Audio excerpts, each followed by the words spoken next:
美国 CIA 前局长就扬言，如果普京使用核武器的话，美国将摧毁俄罗斯的黑海舰队。从这些惊悚的言论之中，我们中国能听出点什么呢？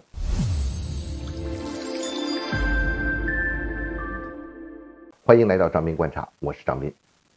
10月初的时候，美国前中央司令部司令 CIA 的局长4星上将彼得·雷乌斯，这人是挺有名的了啊。他后来是因为男女关系问题，不是给搞下去了嘛哈。他呢对美国这个广播电台 ABC 说，这个普京如果是使用核武器的话，美国将通过北约来努力做出回应，消灭我们在乌克兰和克里米亚战场上可以看到和识别的每一支俄罗斯常规部队，以及黑海的每一艘船。我个人理解啊，他说的俄罗斯在乌克兰战场使用核武器，目前指的应该是战术核武器。因为它特定了一个在乌克兰战场上嘛，这可能是美方对俄罗斯核威胁所发出的一个最严重的信号。某种程度上说呢，也暗藏着对乌克兰的一种安全承诺。雷乌斯呢，同时也暗示美国是不会使用核武器的，用常规力量做到这一切，美国还是做得到的。那么这些话的背后其实有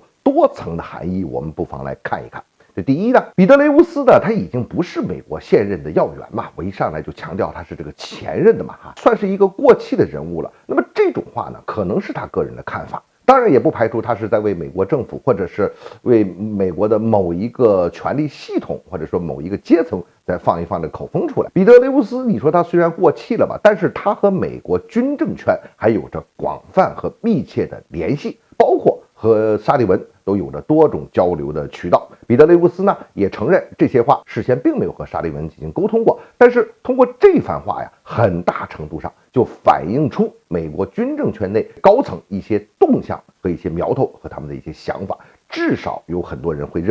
认同这种说法。咱也无可否认，这种想法呢，那很可能最终会变成现实。第二，如果说彼得·雷乌斯是在放风，那么要看看他替什么层级什么圈子在放这个风，而且这个风声要放给谁来听呢？你说这个联邦政府现在是不大可能是直接去参战，他也尽量采取这个我在后台让乌克兰在前面去消耗俄罗斯的这种做法，是吧？所以呢，不太可能去找彼得·雷乌斯现在来放这么一个风声。但是美国呢，政府这边虽然不会找他放风，彼得·雷乌斯所说的这种可能性，那是不是美国政府的一种预案呢？这个可能性还真的非常大。目前看来彼得·雷乌斯更像是代表着美国国内的鹰派所表达的一种观点。第三呢，彼得·雷乌斯是在做最坏的一种假设，如果美国会动手，那势必就会引出巨大的动荡，主要国家都会被拖下水。你就比如说想保持中立，恐怕都没有太大的这个